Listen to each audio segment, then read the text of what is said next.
con la compañía de un sacerdote, el padre Fernando Muñoz, que gentilmente nos acompañó, con la compañía también de Mercedes, que nos acompañó en otro encuentro, y así va adelante este pequeño programa que tiene como objetivo dar a conocer y a todos exponer sobre los distintos momentos que vivió la iglesia en estos últimos 50, 60, 70 años, de manera tal de poder tratar de entender y si no, al menos reflexionar y conocer de qué se trató el Concilio Vaticano II, de qué se trataron las reformas litúrgicas, de qué se trataba el rito tridentino, de qué se trata, de qué es lo que es una misa en latín, como generalmente las personas la conocen, qué se hacía antes, qué se dejó de hacer. Y todo esto lo pueden ver en nuestros videos que están grabados en el canal de YouTube. Les pido sean gentiles de poder compartirlos y darle me gusta. Esto nos ayuda a que la red social de YouTube, le muestre a otros católicos perplejos, como decía aquel monseñor Marcel Lefebvre, Ujú. eh, sin encontrar razón. Muchas veces la perplejidad era justamente, se trata de esto, de no poder entender por qué la cosa va de esta manera y no se hacía como siempre. Pero bueno, con la ayuda de Dios y gracias a ustedes nuevamente por compartir, por estar presentes, por tomarse unos minutitos, vamos a dar comienzo a esto en el nombre del Padre, del Hijo y del Espíritu Santo. Amén. Nos encomendamos a María, ella que es causa de nuestra alegría, que es trono de sabiduría, como decimos y la veneramos siempre a la Madre de Dios y Madre nuestra en las letanías cada vez que rezamos el rosario. Es propicio, es una buena práctica poder finalizar el rosario y rezar las letanías a la Santísima Madre de Dios, y lo hacemos pidiendo su auxilio. Entonces, contemplando todas nuestras preocupaciones, nuestras necesidades espirituales y materiales, le pedimos a ella nos dé un minuto de sabiduría para poder compartir estos entre todos juntos. María, llena de gracia, el Señor es contigo, bendita tú eres entre todas las mujeres, bendito es el fruto de tu vientre, Jesús. Santa María, Madre de Dios, ruega por nosotros pecadores, ahora y en la hora de nuestra muerte. Amén. Muy bien, en nombre del Padre, del Hijo y del Espíritu Hijo del Santo, Espíritu amén. Santo. Amén. Muchas gracias a todos por conectarse nuevamente.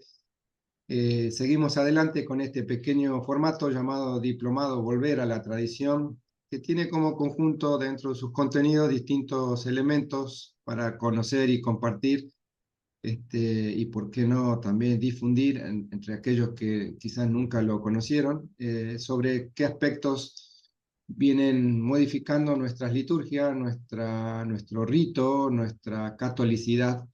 Y arrancamos con los formatos que los invito a que vean los encuentros que fueron grabados y que están en el canal de YouTube del padre Fernando Muñoz, eh, a cómo fue los momentos antes y cómo se preparó toda la cuestión de la reforma conciliar, cómo hubo y existió netamente y francamente una embestida del protestantismo hacia directamente los núcleos de decisión del concilio en las distintas reuniones. Personajes como Bunini, que debemos tomar un sábado de estos y poder hacer algún encuentro para conocer más sobre su personalidad, sobre su accionar, y cómo estuvo involucrado desde el comienzo en las decisiones, junto con aquellos peritos, que eran netamente y de corte protestante, ¿sí? El sábado pasado nos encontramos y vimos de qué manera la corriente protestante ya venía con una suerte de modernización, tanto de su teología, de su filosofía, los aspectos que involucraban después a la liturgia, ¿sí? Hablamos mucho de Lutero y de todos los discípulos que salieron desde Lutero hacia acá. Hoy podemos ver tantos, como se le llama, hermanos separados, al fin de cuentas, que apostataron o que en una herejía adhirieron a dejar la católica apostólica, la santa una católica apostólica iglesia, que es la de Pedro, que es la que tiene como cabeza al pontífice, designado así por nuestro Señor Jesucristo, y que, bueno, como esa modernización, el modernismo llamado, el progresismo, ¿por qué no?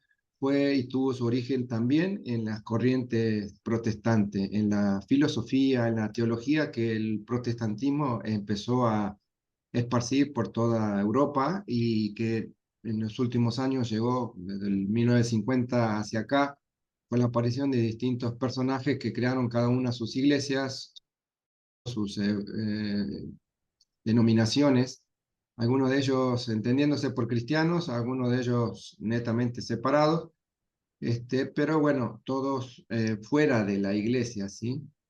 Fuera de la iglesia no hay salvación, es un dogma que debemos profundizar y conocer por qué decimos esto, por qué decimos que fuera de la iglesia no hay salvación, porque justamente aquel que fundó la iglesia, el camino, la verdad de la vida, nuestro Señor Jesucristo, que por los méritos de su pasión, muerte y gloriosa resurrección nos indicó el camino y nos dejó no al libre albedrío de la humanidad en aquellos tiempos ni en los futuros, llegando al presente, sino estrictamente, directamente hacia un apóstol, hacia sus primeros discípulos, posteriormente a los primeros cristianos, las primeras comunidades, aquellos primeros santos padres de la iglesia, que denominamos así, que queda pendiente también conocer y saber un poquito más sobre la patrística, sobre quiénes fueron y quiénes, qué legado nos dejaron aquellos primeros santos padres, como los denomina la iglesia y los conocemos,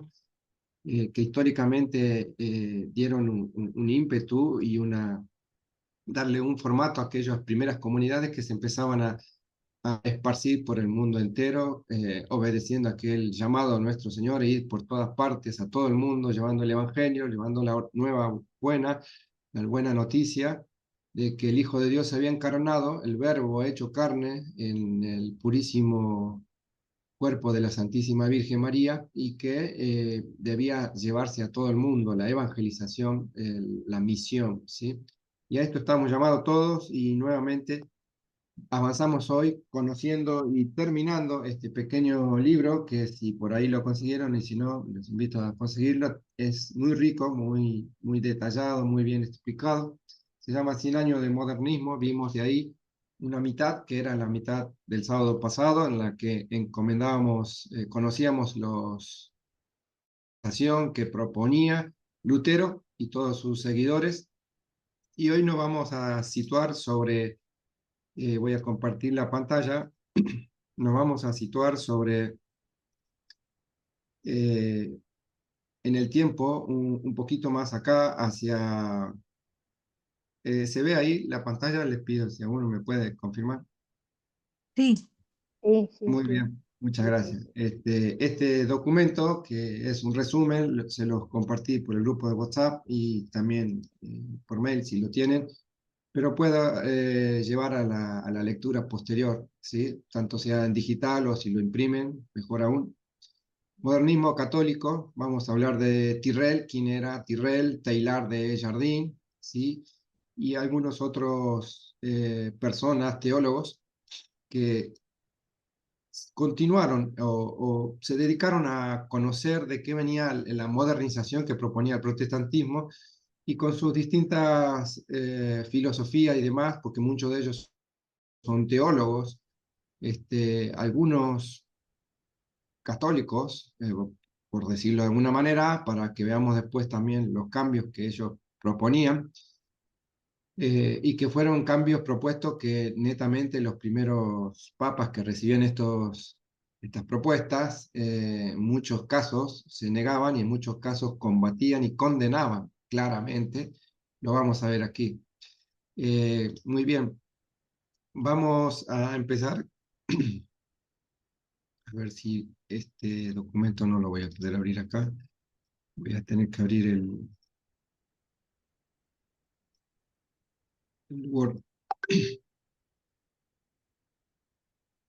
Un segundito. Bueno, acá estamos. A ver si podemos en este mejor. Eh, sacar esto. Disculpa por la... Vamos a dejar de compartir, vamos a hacer nuevamente así lo vemos mejor. Este.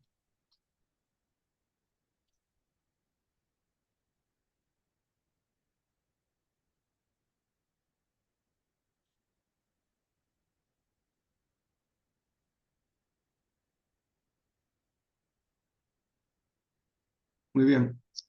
Este pequeño desarrollo continúa el libro que les comentaba, ¿sí?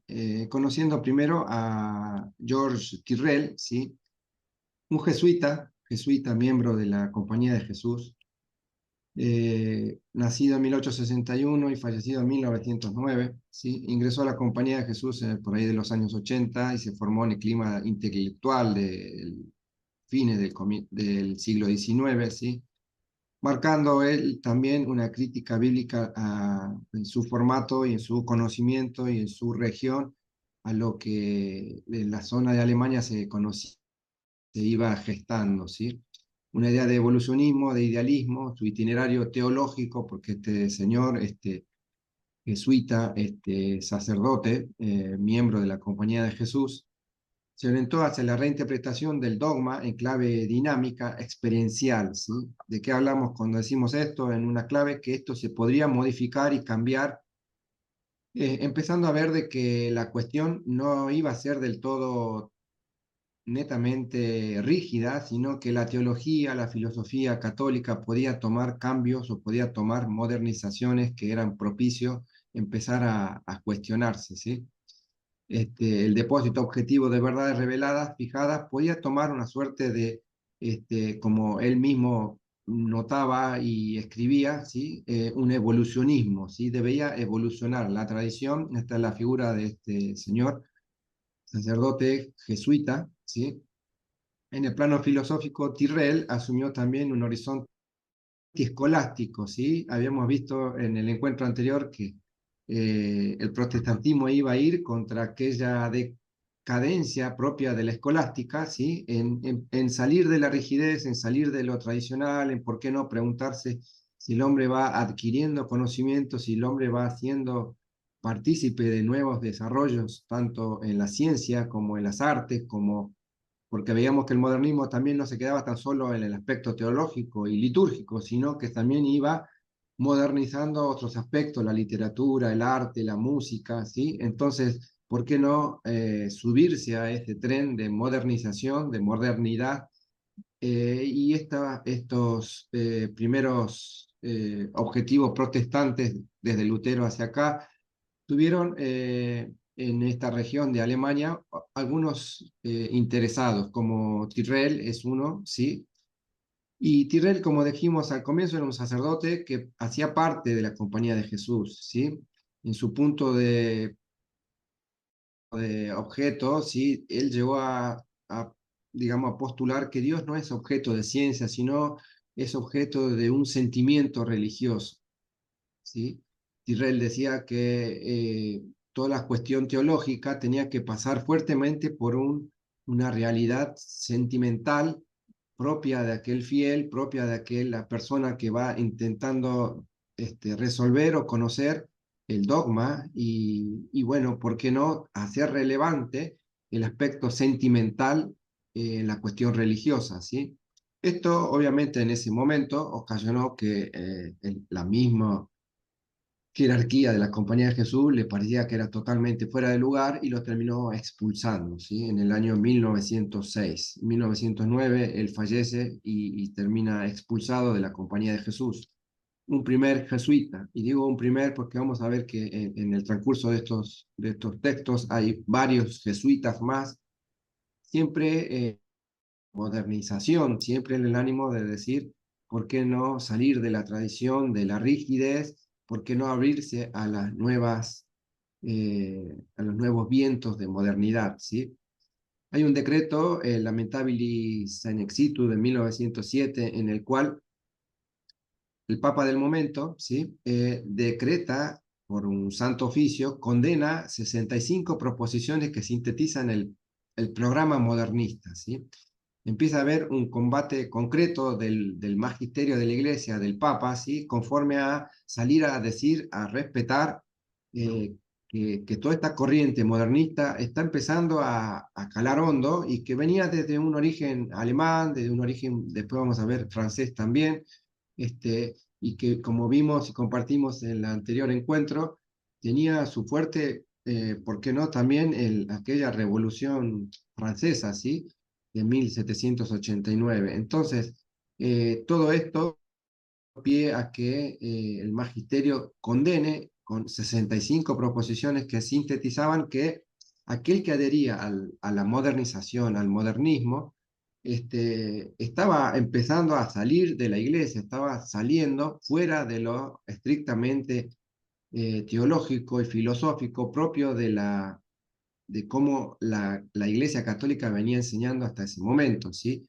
La figura del Papa en ese momento fue preponderante, un pontífice estricto, un pontífice defensor de la tradición, como lo fue Giuseppe Sartos, un hombre que en estos días en el calendario lo estuvimos festejando, recordando su fecha. eh, Decretó el Santo Oficio los errores del modernismo, ¿sí? El 3 de julio de 1907, ¿sí? Y ese decreto fue aprobado por San Pío X. El documento condenaba los 65 errores, ¿sí?, a modo de sílabus, a modo de un resumen claro, concreto y de frente para decir estas cosas están fuera de lugar. El Papa tomó, y como vemos, la imagen de un Papa que se pone en la estricta defensa, ¿sí?, con todo el magisterio por detrás, y que expone al público entero y al mundo un decreto, ¿sí? Considera conveniente la proscripción de una lista de proposiciones que venían siendo erróneas, ¿sí? En este link pueden ver un mayor detalle y en el documento queda ahí escrito, ¿sí? Pascendi Dominici Gregis será un poco la principal encíclica, ¿sí? Un documento primero, una encíclica después, en el cual el Papa Santo, San Pío X, ¿sí?, condena netamente el modernismo, ¿sí?, que tenía sus orígenes y él mismo lo expone, y lo vamos a ver cuando en otro encuentro, creo que el venidero, vamos a conocer un poco más de qué se trata las encíclicas que mismo, ¿sí? O sea, venimos viendo de qué se trata el modernismo, vamos a ver qué decía el magisterio y cómo salió a condenar. Hoy, por un adelanto, vamos a comentar esto simplemente, ¿sí? Esta encíclica, la Pascendi, como se la conoce, expone un círculo vicioso partiendo del agnosticismo, ¿sí? Como hemos visto, la corriente evolucionista del protestantismo empezaba a hacer mella en aquellos que se dedicaban a la filosofía y a la teología, ¿sí? Y a empezar a acercarse a la iglesia y decir, ¿por qué no tener en cuenta estas cuestiones, ¿sí? Tener en cuenta el sentimentalismo, como decía Tyrrell, tener en cuenta cómo hay una suerte de evolucionismo que debería subirse el dogma también y salir de aquello que aparecía como inmutable, ¿sí? La autoridad docente propia del Santo Padre Pío X queda, como exponen estas corrientes, la función de mediación histórica, ¿sí?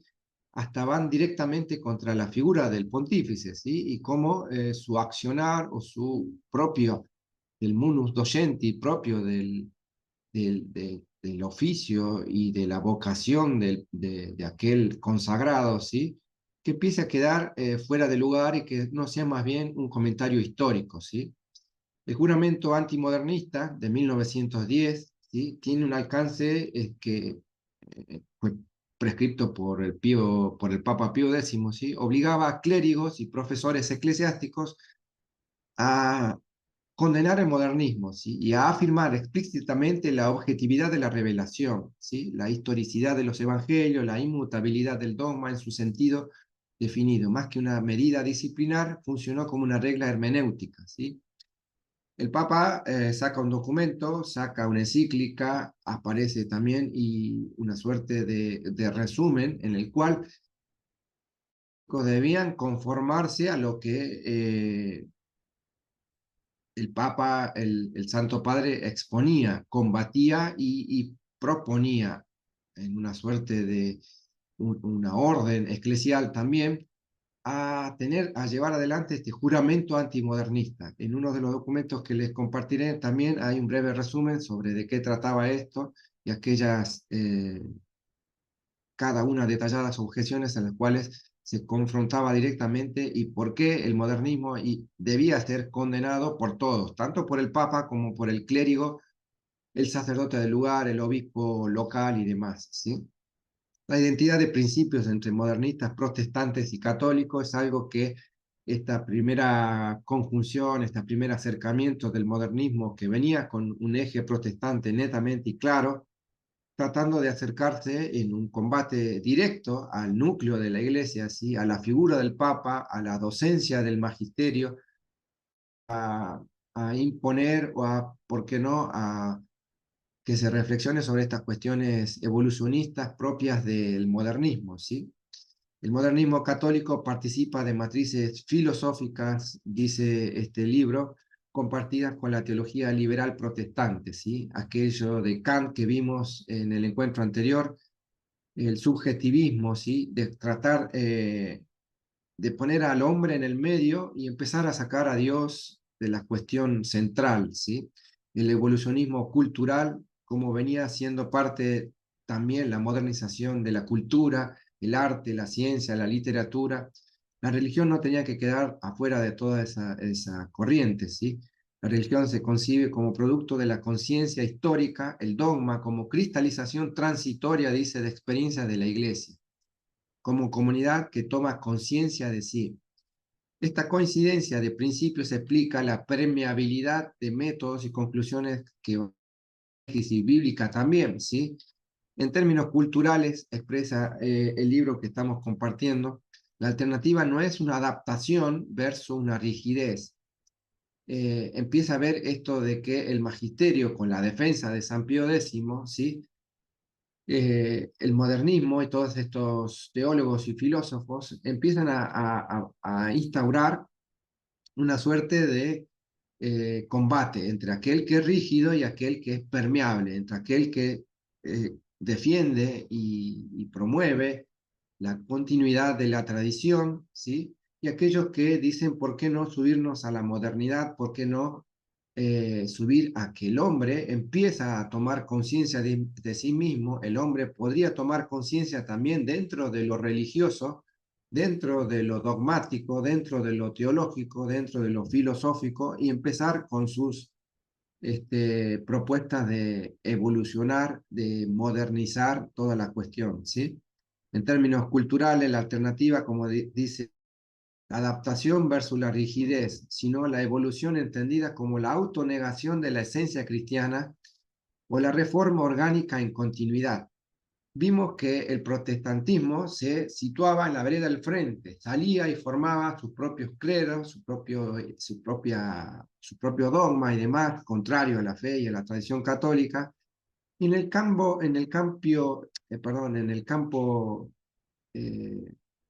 de aquellos clérigos ya dentro de la iglesia, empezaron a pensar de que por qué salirnos, sino intentar cambiar desde dentro, ¿sí?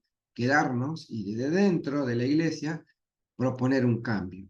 Entonces aparecen figuras como este señor que vemos aquí, jesuita también, el segundo jesuita que tenemos hoy en el medio, Pierre Teilhard de Chardin, ¿sí? De 1881, su vida hasta 1955, en la cual el evolucionismo místico sigue esta corriente evolucionista.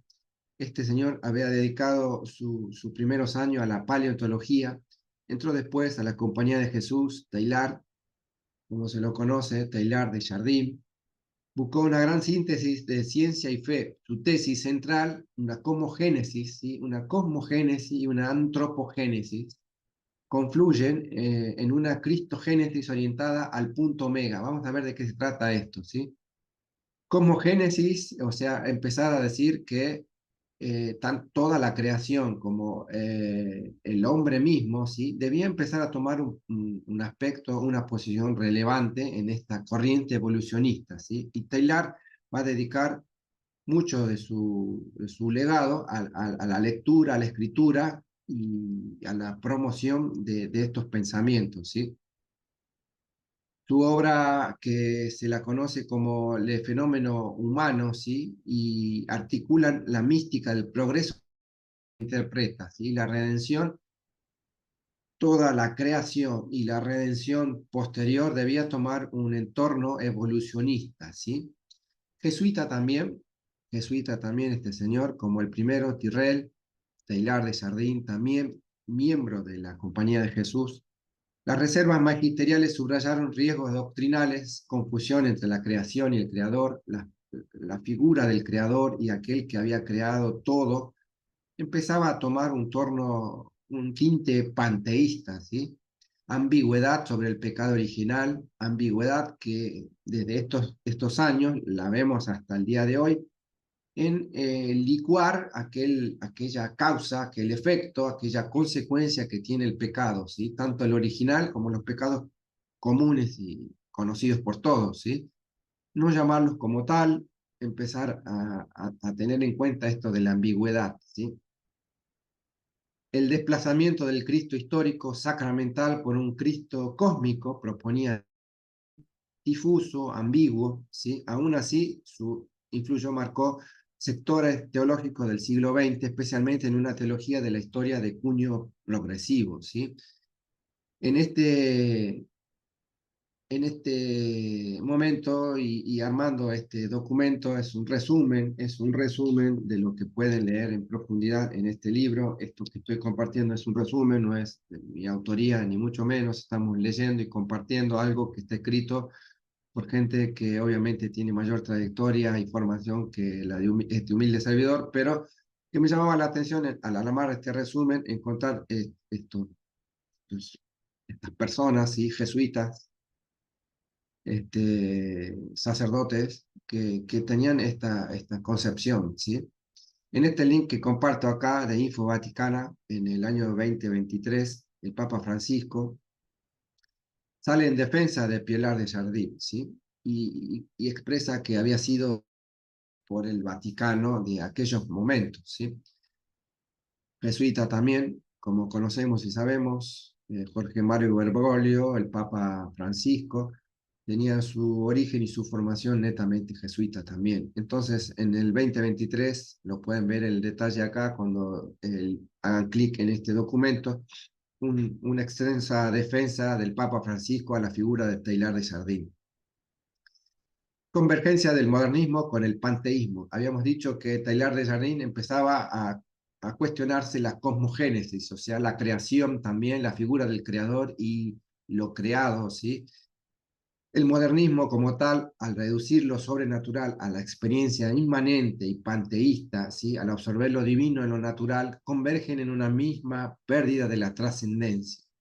La distinción ontológica del creador y la criatura, esa estrecha relación, pilar del monoteísmo cristiano, empieza a quedar erosionada, ¿sí? Por estas posturas, por estas propuestas teológicas de Pierre de Chardin.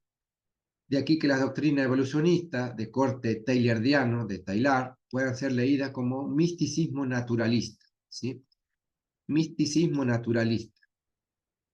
Van a aparecer otros discípulos e interlocutores importantes como Henri de Lubac, el señor von Balthasar, Heidegger y Karl Rahner, de la cual de estos tres en particular haremos algo a futuro, ¿sí?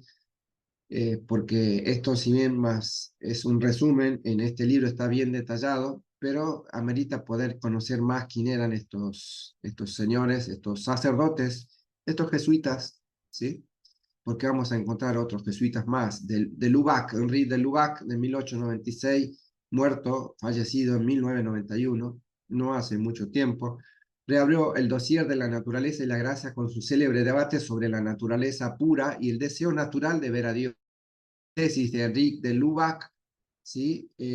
Todos estos de amplia repercusión o influencia la vamos a ver en el Concilio Vaticano II también, en asociación con los peritis que había acercado Bugnini, ¿sí? Su tesis de Henri Lubac, la ordenación intrínseca de la naturaleza humana a lo sobrenatural, evitando concebirla en un orden cerrado autosuficiente, dice. Los críticos advirtieron el riesgo de la sobrenaturalización de la naturaleza, partidarios, en cambio, vieron una vía para superar el dualismo extrínseco, ¿sí?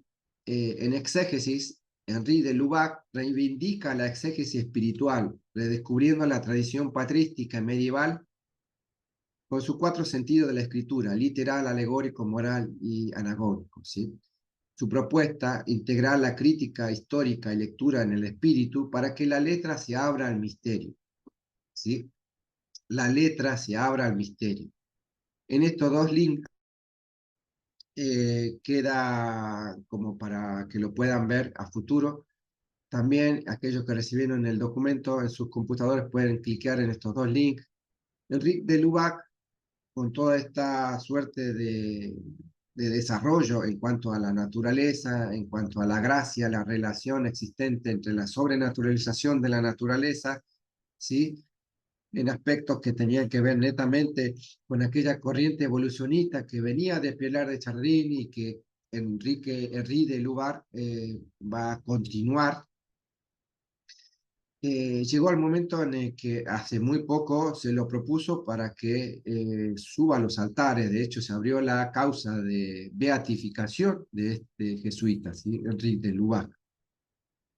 Está promovida por las conferencias episcopales de Holanda, y en estos dos links puede ver cómo se ha iniciado el proceso de beatificación en su primera instancia, y obviamente el camino va hacia la santificación de estos señores, ¿sí?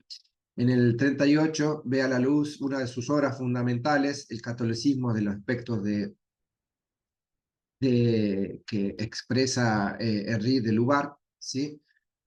Al menos la iglesia menos simplista que la tradicional, separando tres planos, ¿sí? El estudio social, el histórico y el interior.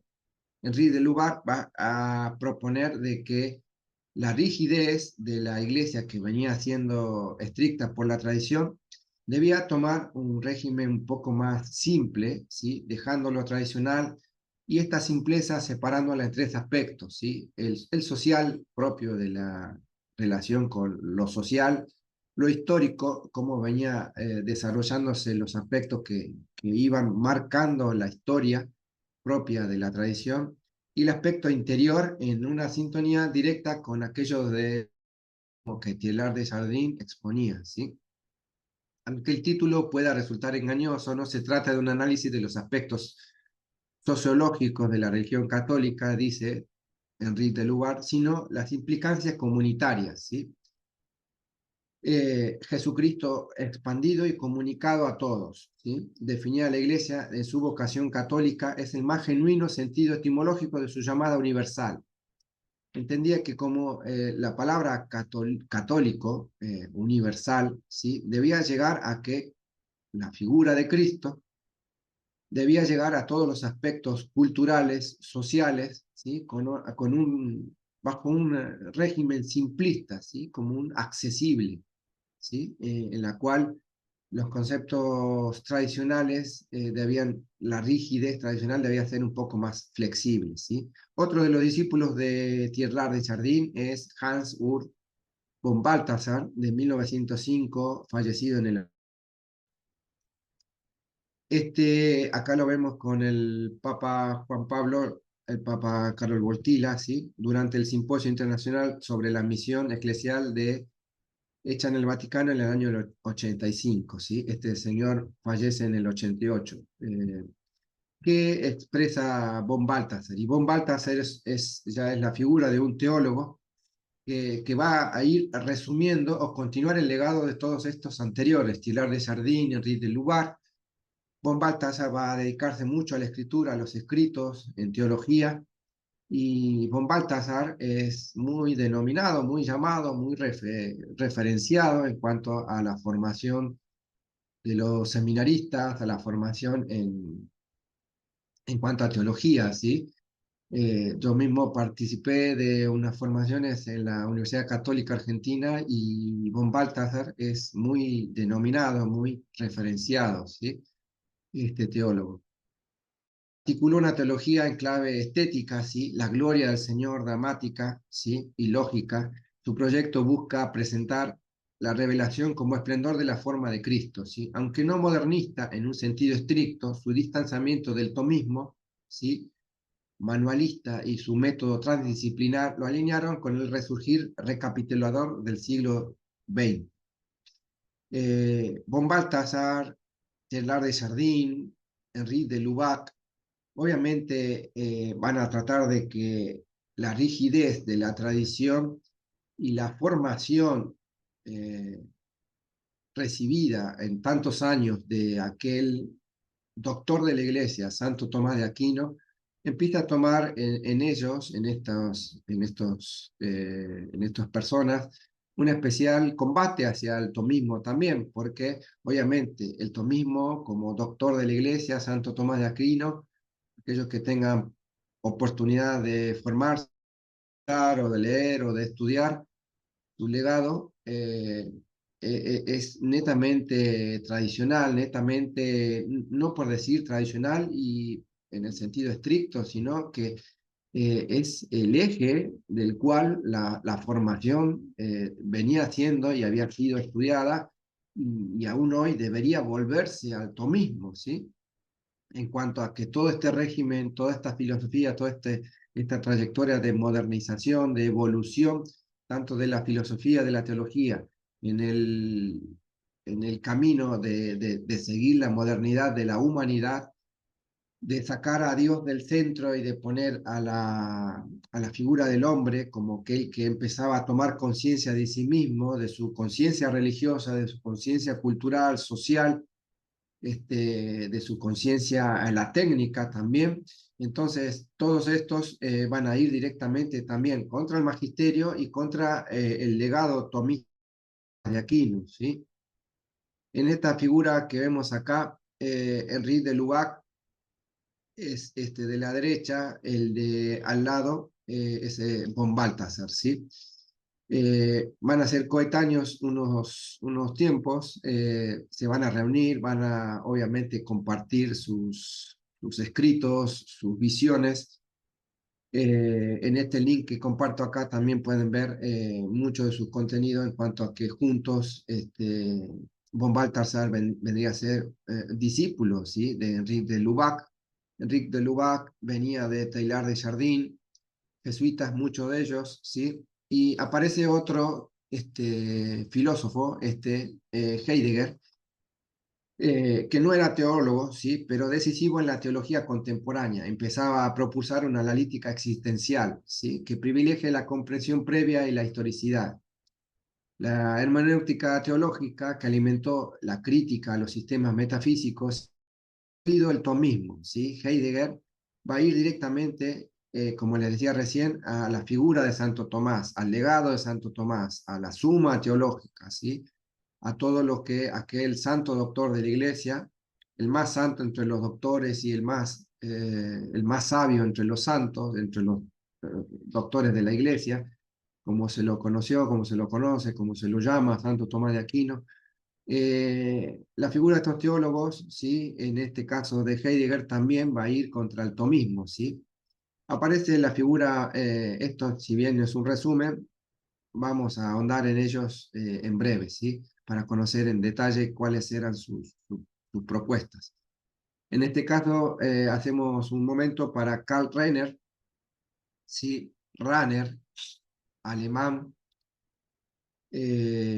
acá en una foto con Lubac en el centro, Rahner hacia un lado y el padre Arraupe, ¿sí?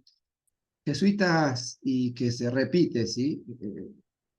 La figura de todos estos señores, teólogos, sacerdotes, muchos de ellos en la compañía de Jesús, muchos de ellos expulsados, en algunos casos por su preponderante modernización, los conceptos muy muy fuera de lugar en aquellos momentos, pero seguía existiendo en la Compañía de Jesús y quizás habría que estudiar un poco más los orígenes de la compañía, conocer en profundidad cómo estas personas bebían de alguna suerte de formación propia, interna de la Compañía de Jesús y cómo iban directamente a buscar, a proponer, a propiciar la modernización de todo lo que venía siendo el protestantismo en su modernidad, ¿sí? Enrique de Lubac, vamos con Ranner, acá Ranner en un encuentro, el cardenal en ese momento, Ratzinger, ¿sí? Benedicto XVI después, von Balthasar, Heidegger y Ranner, y el tomismo de Santo Tomás de Aquino, ¿sí? Decíamos recién cómo en este libro se detalla que estos teólogos, estos filósofos, ¿sí?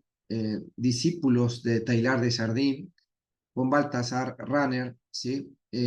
Muy nombrados en cuanto a la teología actual, ¿sí? Si usted se encuentra con algún teólogo, si conoce a algún teólogo, si conoce a sus sacerdotes, la parroquia y demás, pregúntele qué conocen de von Balthasar, qué han leído o qué recibieron de Karl Rahner, ¿sí? Y la figura de estos teólogos, de estos filósofos, para ellos va a ser relevante, ¿sí?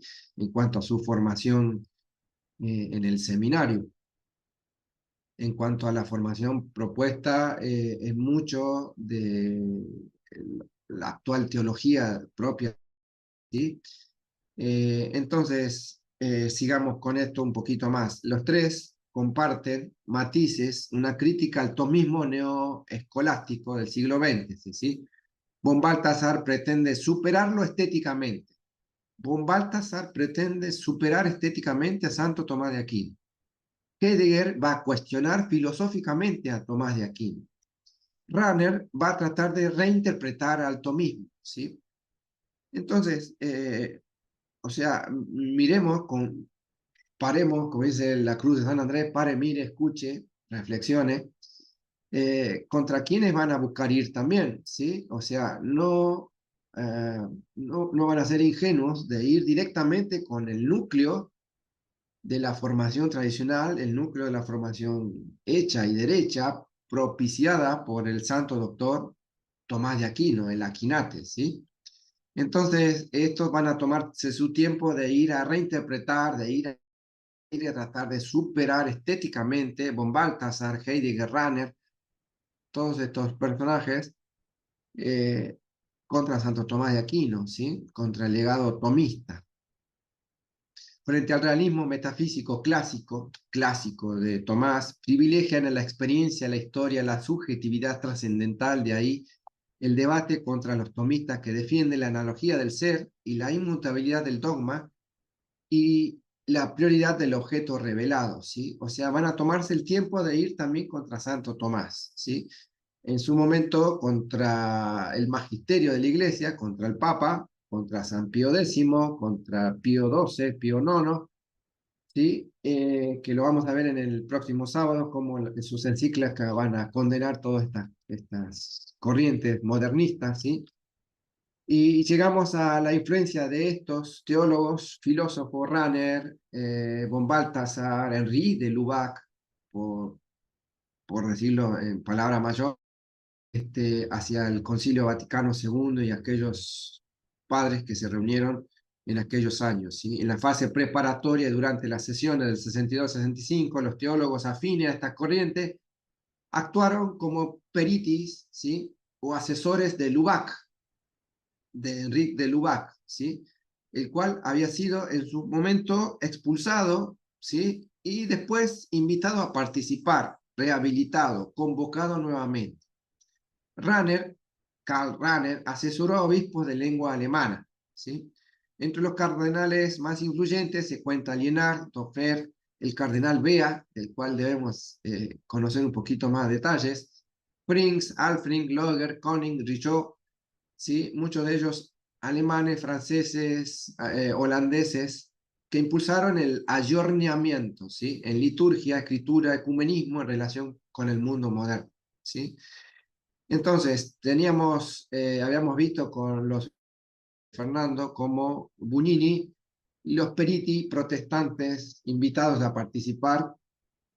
Bugnini expulsado por Juan XXIII e invitado, revocado, convocado por Pablo VI a participar. Obviamente venía Bugnini no solo, con sus peritos protestantes. Se asocian, se conjuran con estos filósofos propios de dentro de la iglesia, ¿sí? Jesuitas, muchos de ellos, Henri de Lubac, Teilhard de Chardin, von Balthasar, y van a ir directamente a las reuniones preparatorias, ¿sí? Del concilio, ¿sí? Van a hacer su participación elocuente y franca, ¿sí? El cardenal Suez llegó a caracterizar el concilio como una revolución francesa dentro de la iglesia, ¿sí?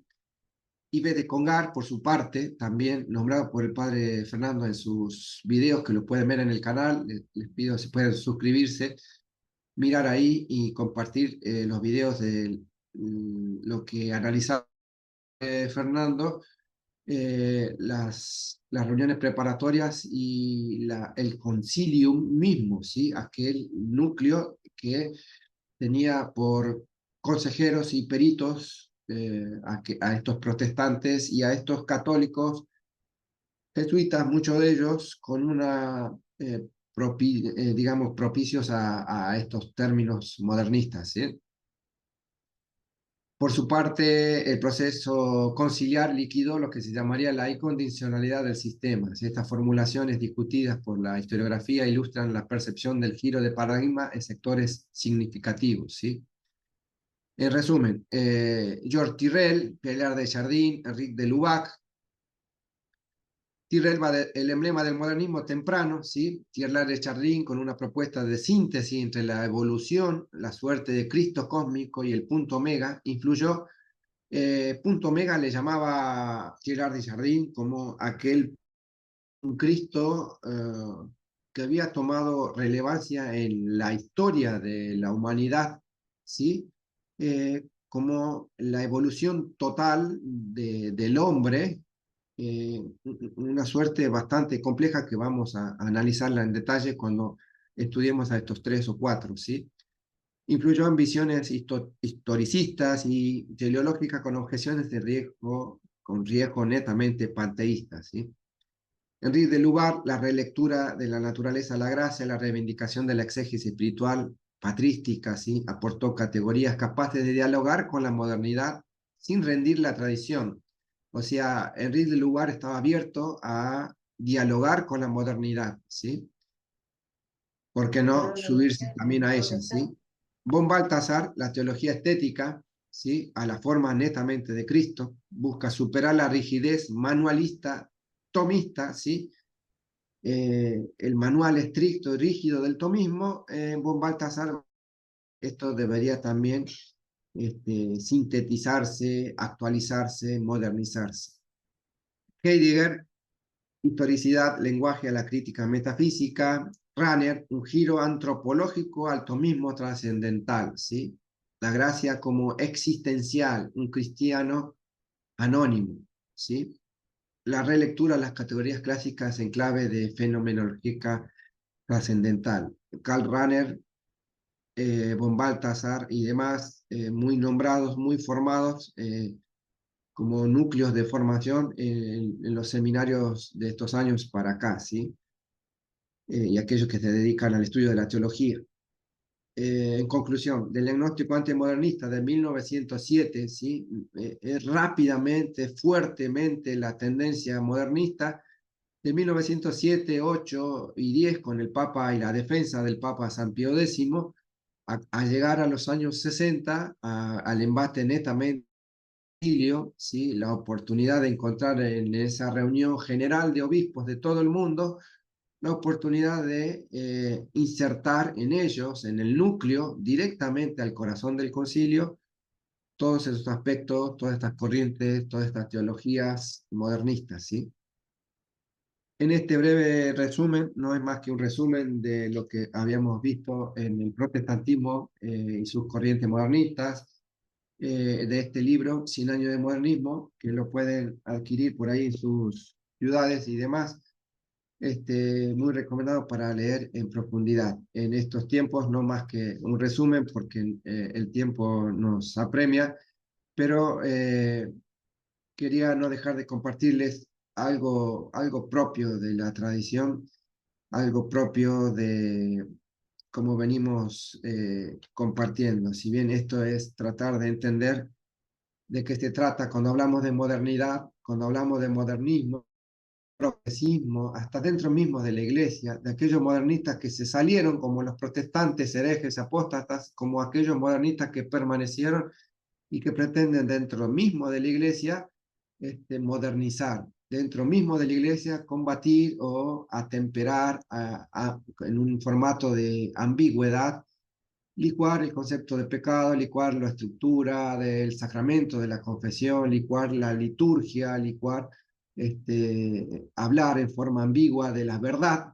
¿sí? Del pecado como tal, del pecado original y las consecuencias en la humanidad y en nosotros mismos hoy, ¿sí? Porque no estamos ajenos a esto. Quería compartirles este otro documento que hablaba, lo voy a abrir aquí.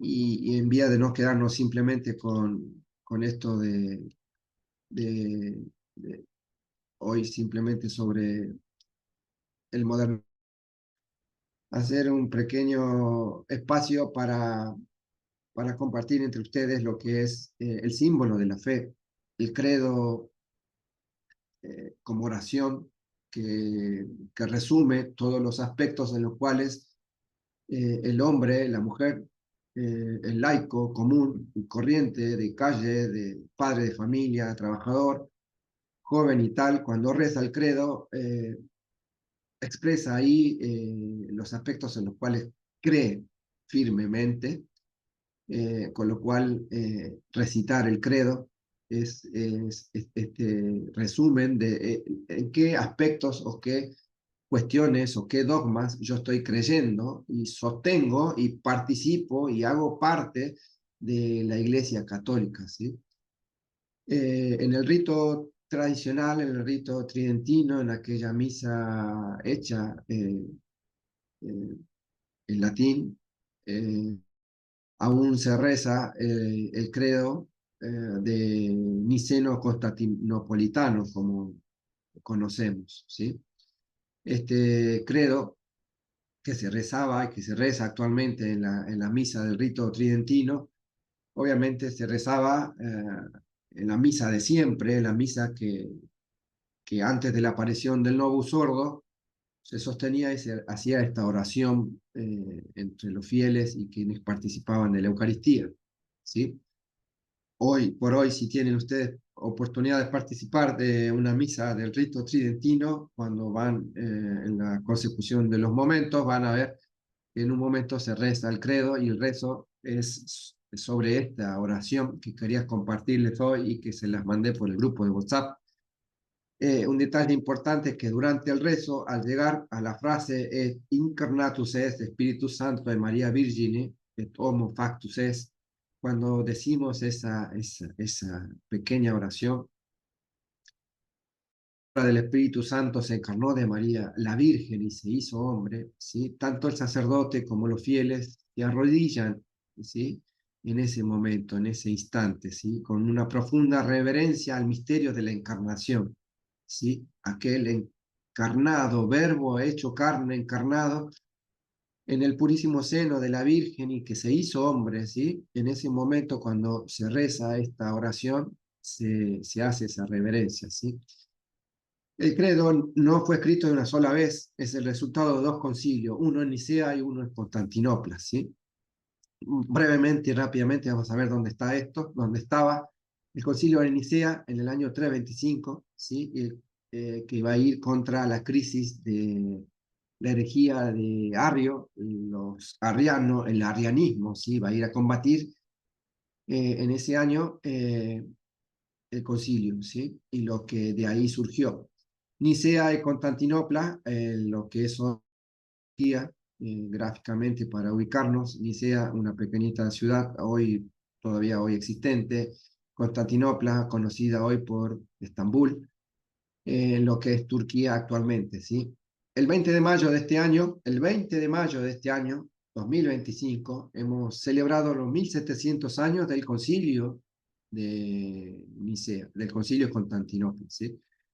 1700 años, 1700 años, 1700 años que no habla de que esta oración lleva entre nosotros 1700 años, no es una oración nueva, redactada hace 10, 15, 20 años, es una oración propia de la tradición, ¿sí? El contexto de la herejía de Arrio, para ponernos en contexto brevemente, sí, a principios del siglo IV, el presbítero de Alejandría llamado Arrio, un sacerdote, ¿sí? Presbítero, comenzó a predicar la idea de que causó profunda división en la iglesia. Su enseñanza, conocida como arrianismo, ¿sí? Arrio venía de arrianismo, corriente de aquel que tuvo con su origen. Jesucristo, el Hijo, no era eterno como el Padre, decía Arrio, ¿sí?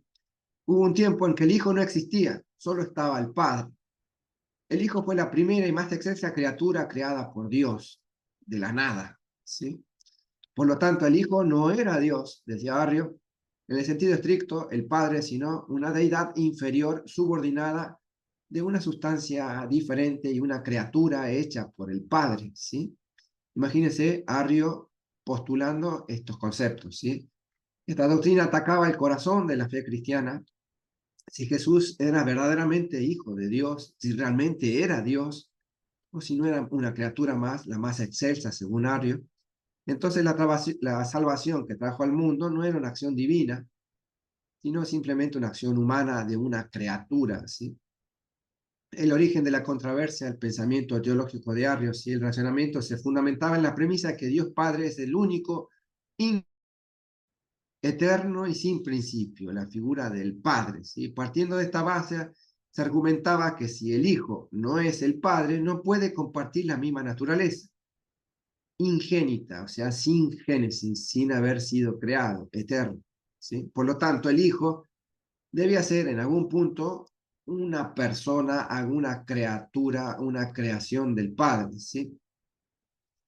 Los fundamentos que tienen, esto se lo dejo para la lectura posterior, a modo de tarea que pueda leerlo nuevamente. Sustentaba Arrio su postura, sus pensamientos, su nueva visión, a la interpretación literal de ciertos pasajes de la Biblia, ¿sí? Dos pasajes más citados por lo arriano eran el de Juan 14, donde figura que el Padre es mayor que yo, y en Colosenses, donde Pablo describe a Cristo como el primogénito de toda la creación. Arrio se queda con el aspecto literal de tomar la interpretación literal, ¿sí? Que aún hoy hay muchos protestantes que siguen literalmente lo que dice, lo que está escrito, ¿sí? En un formato de una reflexión muy errada, ¿sí? Arrio y sus seguidores entendían el término primogénito no en un sentido de primacía o honor, sino que había sido el primero en ser creado, ¿sí? En esta figura conocida como, acá están los santos padres, en el concilio, ¿sí? La respuesta del concilio de Nicea va a ser resolver esta crisis, ¿sí? Entonces el emperador Constantino, el emperador de ese momento, el emperador romano de ese momento, Constantino, convoca un primer concilio en Nicea, en la actual Turquía, ¿sí? En el año 325, de la cual una figura preponderante va a ser Atanasio de Alejandría, un férreo opositor a Arrio, a todo el arrianismo, a todos estos conceptos cerrados, ¿sí? Un concilio político, no menos político. El emperador en ese momento veía que si el cristianismo se empezaba a dividir, iba a ocasionar la división política de su imperio, ¿sí? Entonces, ni lento ni perezoso llamó al concilio, trajo a los mejores y empezaron a ver de qué manera podían contrarrestar estas posturas de Arles, ¿sí? El objetivo del concilio era formular una declaración de fe, un símbolo, ¿sí? Una declaración de fe que fuera inequívoca y que destruyera aquella doctrina errada de Arles, ¿sí? En un intenso debate se llega a unos conceptos importantes. Su contribución importante va a ser la lengua griega, ¿sí? La lengua griega. Y todo aquel que estudia teología, pues se inserta en procesos de formación teológica, necesariamente debería también estudiar algo de griego, ¿sí? Latín como lengua oficial de la iglesia, pero en la tradición también es bueno leer y tener nociones básicas de griego, ¿sí? En este caso, en ese concilio en el año 325, ¿sí? Hay una palabra, un término, homousios, ¿sí? Homousios, significa de la misma sustancia o consustancial, ¿sí? Este término griego, esta palabra fundamental, al declarar que el Hijo es consustancial al Padre, ¿sí? Es homoousios con el Padre. La figura del Hijo no es una criatura, sino es consustancial, es la misma sustancia del Padre. Va a ir formando lo que el credo de Nicea va a postular como el símbolo de la fe, ¿sí? Era, si bien un contexto político, ¿sí? La intervención imperial era necesaria, ¿sí? Pero este concepto fundamental de contrarrestar la postura de Arrio, ¿sí? Ir contra aquellos errores, ¿sí? Se convierte el concilio como el escenario feroz de un debate doctrinal, ¿sí? Un joven diácono llamado Atanasio de Alejandría se opuso implacablemente a todo esto. En este primer concilio también aparece en esos años otra postura propicia de Arrio, ¿sí? Que decantaba con aquellas primeras opciones que Arrio había propuesto, ¿sí? Entonces, el concilio, después del concilio de Nicea, a pesar de su condena al arrianismo, este consiguió sobrevivir estas posturas propias de Arrio, ya insertas en algunos teólogos y filósofos de la región, va a ocasionar que aparezca otro concilio, ¿sí? En Constantinopla, en el año 381. ¿Sí? En este concilio, uno de estos primeros antecedentes, ¿sí? Fue llamado lo que en ese momento empezaban a aparecer los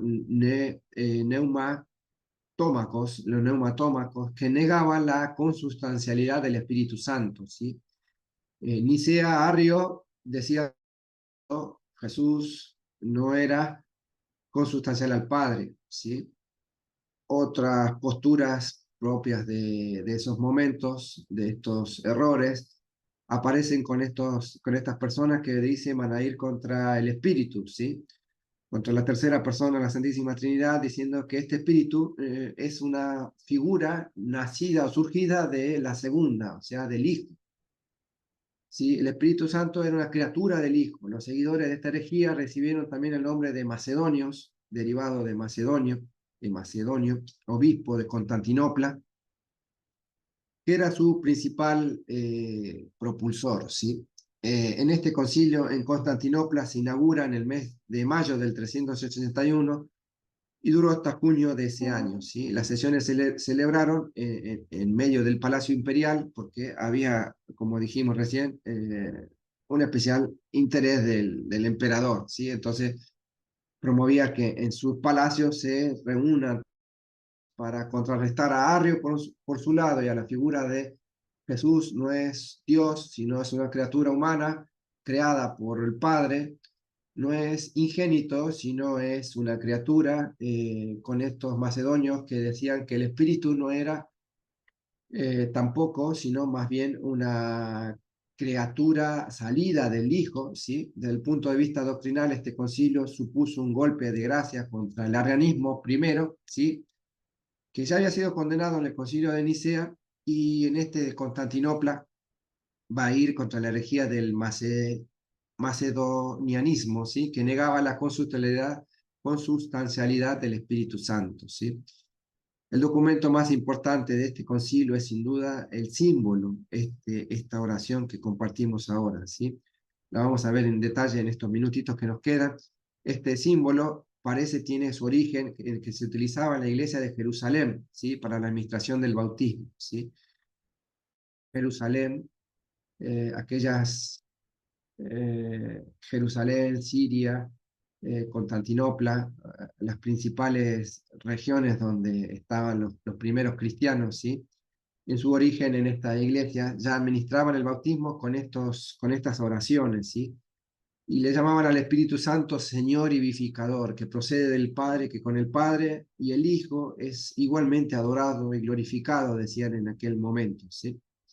Y que habló por los profetas. Este símbolo fue proclamado durante el concilio, ¿sí? En contra de estas herejías que habían aparecido, ¿sí? En Nicea, acabando contra el arianismo, intentándolo salir a contrarrestar, ¿sí? Con los posteriores errores propicios de Macedonio, ¿sí? Luchadores contra el Espíritu Santo que iban a desprestigiar la figura de la tercera persona de la Santísima Trinidad, el Espíritu Santo, sino más bien que era una criatura del Hijo. La respuesta de estos concilios, ¿sí? Afirmar la divinidad del Hijo en la fórmula de Nicea y ampliar la sección sobre el Espíritu Santo, definiendo su divinidad como un lenguaje cuidadosamente elaborado. O sea, cuando los santos padres en este concilio van a tratar de dejar en claro que el Hijo es consustancial al Padre, homoousios al Padre, tiene la misma sustancia, ¿sí? Es ingénito, no ha sido creado, no es una criatura del Padre, sino es el mismo Dios. Y en Constantinopla, respecto al Espíritu Santo, que es Señor y dador de vida, que procede del Padre y del Hijo y que reciben la misma adoración y gloria, y que es el Espíritu el que habló a los profetas, ¿sí? Entonces, estamos hablando de estos concilios que hace poquito celebramos 1700 años de estos, ¿sí? Añadieron estas particulares defensas y dejando claro para la eternidad. Originalmente la sección del Espíritu Santo que procede del Padre, tiempo después en la Iglesia de Occidente, comenzando en España en el siglo VI, combatir lo que quedaba del arianismo, ¿sí? Que aún hoy seguía persistiendo, ¿sí? Aquella palabra filioque, ¿sí? Aquella palabra latina, como habíamos visto, el término homoousios del griego, en el latín se va a tratar también de con el léxico, con la lengua propicia, con el término exacto, tratar de, y esta es la riqueza de estas lenguas, ¿sí? Aquel que se dedica al estudio del latín va a entender un poco más a fondo, en profundidad, lo que la iglesia misma trataba de enseñar, ¿sí? Tanto con el latín como con el griego, latín y griego, que son materias propias de aquellos que se van a formar en la fe, ¿sí? Y que debemos tomar para nosotros también como necesidad afianzar nuestros conceptos en latín, ¿por qué no empezar a aprender algo de griego para tratar de entender, por ejemplo, este credo que compartimos ahora a continuación? Muy bien, hablaba del término filioque, ¿sí? Que significa y del Hijo, así la frase quedó como procede del Padre y del Hijo, lo vamos a ver ahora cuando lo citemos, cuando lo leamos, lo compartamos, ¿sí? La Iglesia Católica de Occidente va a tomar esta postura en la lengua tradicional del latín y que en una diferencia clara en aquel cisma de 1054, en la Iglesia Ortodoxa de Oriente, sí va a tomar otro camino, pero siempre haciendo respeto a la lengua, ¿sí? La teológica considera que el Padre es la única fuente o principio de la Trinidad, y la canónica, estas dos razones, la teológica y la canónica, que sostienen que ninguna iglesia local tiene autoridad concilio ecuménico en una forma unilateral, ¿sí? Como el respeto de aquellos padres y de aquellos fieles y aquellos prelados respecto a lo que en un concilio se dijo y se debe respetar. No hay nadie por delante que venga y lo cambie, ¿sí? Entonces, una conclusión. El credo niceno-constantinopolitano es mucho más que una oración, es un símbolo de la fe, como lo llamamos. Es un estandarte de la ortodoxia cristiana, la ortodoxia, el mantenernos siempre en el origen, ¿sí? Forjado en los debates más críticos de la iglesia primitiva, de 1700 años atrás, ¿sí? En el cual la iglesia y los santos padres del concilio de Nicea y del concilio de Constantinopla defendieron contra los errores, ¿sí? Cada una de estas frases fue cuidadosamente elaborada para afirmar la verdad revelada sobre la naturaleza de Dios.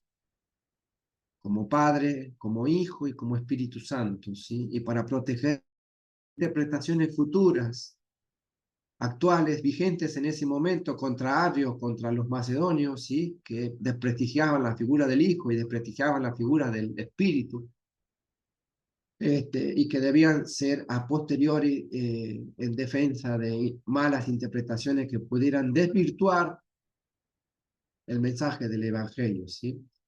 Comparto acá la letra, ¿sí? En una columna en latín y en la columna al lado su transcripción al español, ¿sí? Entonces, credo en unum Deum, Patrem omnipotentem, factorem celi et terra, visible omnium et invisibilium, ¿sí? Creo en un solo Dios, Padre Todopoderoso, creador del cielo y de la tierra, de todo lo visible y lo invisible.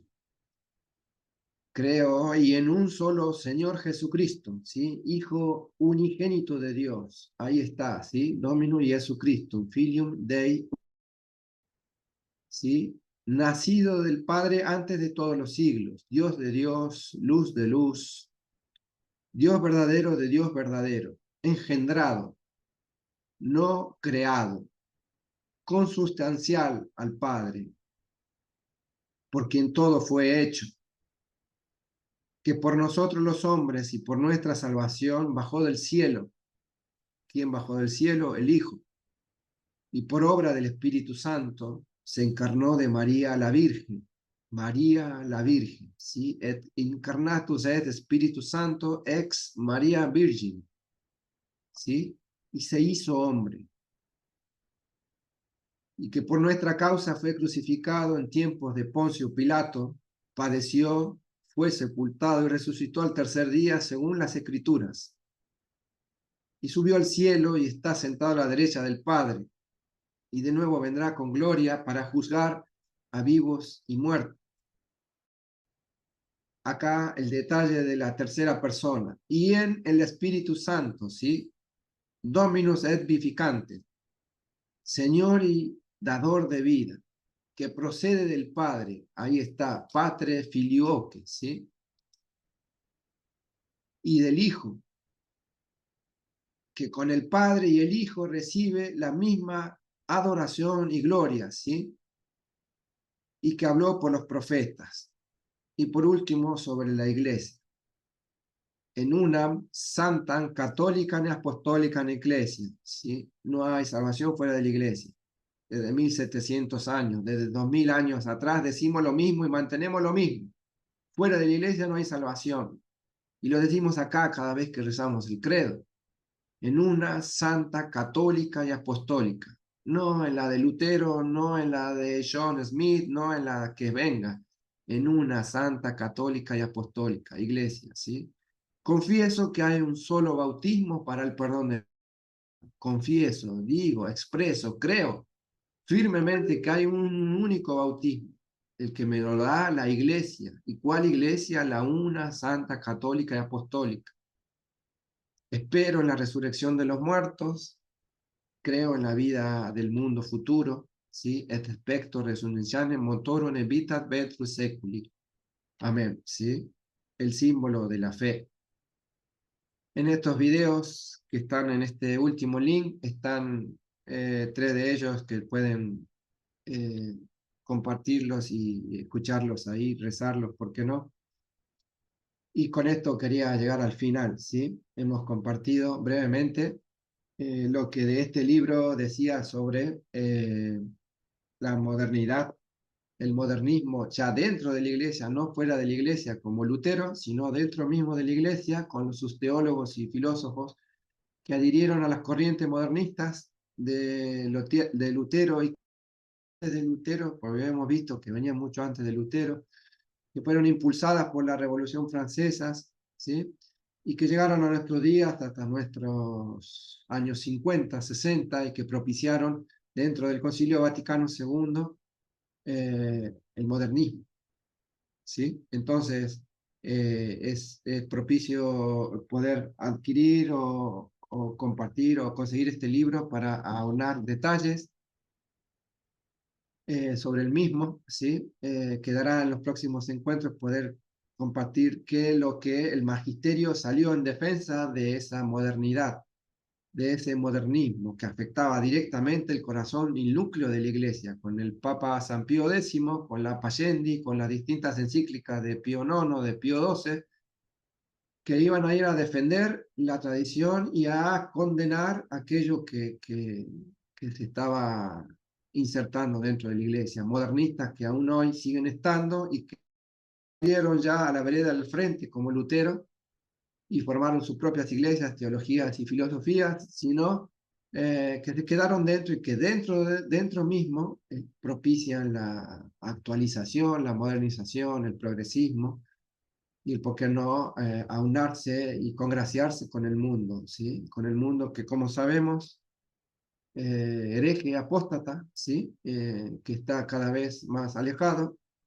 y que nunca ha sido propicio a que encontrar en las cosas del mundo, ni en las corrientes, ni en la filosofía, ni en las teologías mundanas, la salvación. La salvación está en aquel que recibe el sacramento del bautismo, en aquel que pregona, que misiona, que lleva el evangelio y que enseña estas cosas propias de la iglesia, una santa católica apostólica, una santa católica apostólica creada por nuestro Señor Jesucristo y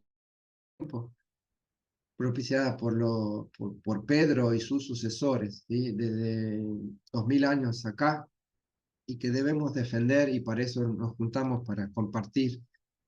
Quien les habla no es origen de todos estos escritos, sino más bien compartir esto que creo que es propicio que otros puedan conocer y entender y tratar de aunar los videos que venimos compartiendo con aquellos que el padre Fernando en detalle nos enseñó sobre cómo estos cambios afectaron el corazón de la liturgia, ¿sí?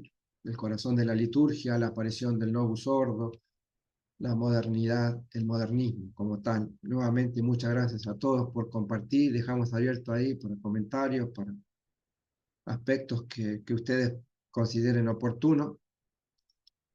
Por último, compartimos lo del credo niceno Constantino, eh, porque lo veía también como aquel elemento que si bien se reza cuando uno participa de una misa del rito tridentino, es propio, es todavía rezado allí y va a ser mantenido así como tal desde hace tantos años atrás. Es bueno y propicio poder aprenderlo.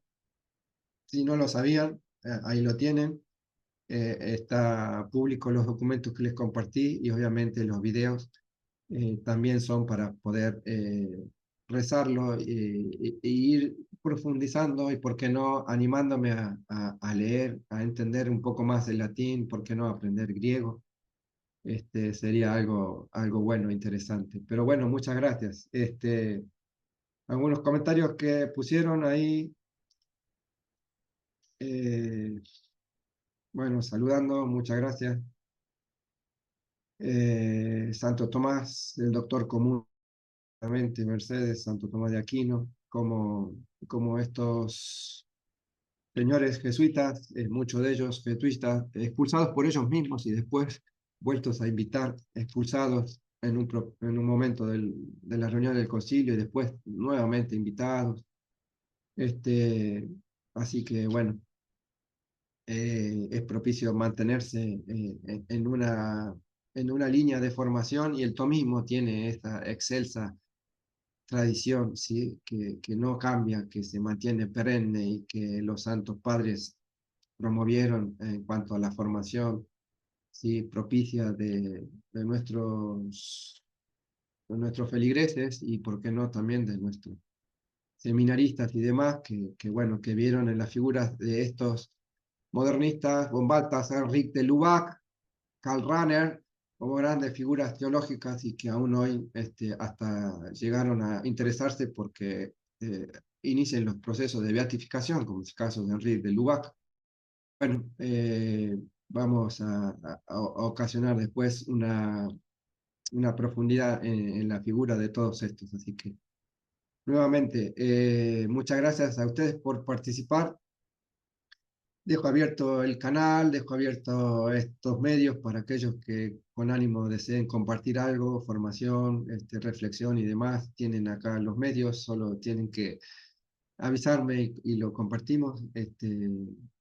Esperando encontrar también, volver a recibir en un futuro al Padre Fernando o algún otro sacerdote que quiera acompañarnos, que pueda alumbrarnos también con conceptos claros y propios de la tradición, invocando la presencia siempre y la ayuda de Nuestra Señora María Virgen, ¿sí? Que en su seno llevó al Verbo encarnado, al Dios hecho hombre, que vino a nosotros para salvarnos y que no está lejos, está cerca cada vez que lo recibimos en el sacramento, cada vez que nos acercamos al sacramento de la confesión, a pedir perdón, a propiciar un propósito firme de dejar el pecado y de buscar la santidad, santidad que debemos hablar y que debemos propiciar entre nosotros mismos. Y hablar de santidad no es ninguna vergüenza, ¿sí? El deseo de ser santo, quiero ser santo y tú también debes ser santo, porque si no somos santos no vamos a ir al cielo, no vamos a tener la vida eterna. Con lo cual hablar de santidad, el deseo de estar cerca de nuestro Señor a través de recibir la gracia en el sacramento, participar de la Santa Misa, sea la que tengamos cerca, pero que bueno, sea con total devoción, acercarnos y propiciar en nuestras agendas en un momento para la visita al Santísimo Sacramento, en un momento para la adoración al Santísimo ahí en silencio, invitando a nuestro Señor, acompañándolo, que quizás no nos salen las palabras, pero el silencio mismo y ahí en el silencio Dios seguramente algo nos dirá, seguramente remediará nuestras necesidades, cubrirá lo que necesitamos materialmente y en especial espiritualmente. Pero debemos agendar, como agendamos una visita o un café con un amigo, con un colega, agendar en nuestra semana una visita y un momento de adoración al Santísimo Sacramento. Media hora, una hora, quizás ahí en silencio, quizás ahí llevando algún texto para meditar, quizás llevando la Biblia mismo, rezando el rosario como final, pero tomando un tiempo para agendar una visita al Santísimo Sacramento y pasar un tiempo con nuestro Señor. Al menos tú, estate conmigo, le decía, al menos tú, confórtame, le decía al Sagrado Corazón a Santa María Margarita de Alacoque. Y nos dice, tomate un tiempo, Rosa, Gustavo, Alberto, Jimena, Diana, Gustavo, Susana, Mercedes, don Alfonso, un tiempo para estar ahí con nuestro Señor, que será seguramente un tiempo eterno y de resultados eternos, ojalá, porque para eso estamos y para eso vinimos, y no es para dar gloria a Dios y para llevar a las almas al cielo, este, instrumentamos estos medios. Así que nuevamente encomendándome en sus oraciones, abierto a lo que ustedes deseen y demás. Les mando un cordial saludo, nos vemos el sábado próximo, y que viva Cristo Rey y que viva María Reina. En el nombre del Padre, del Hijo y del Espíritu Santo. Amén. Muchas gracias.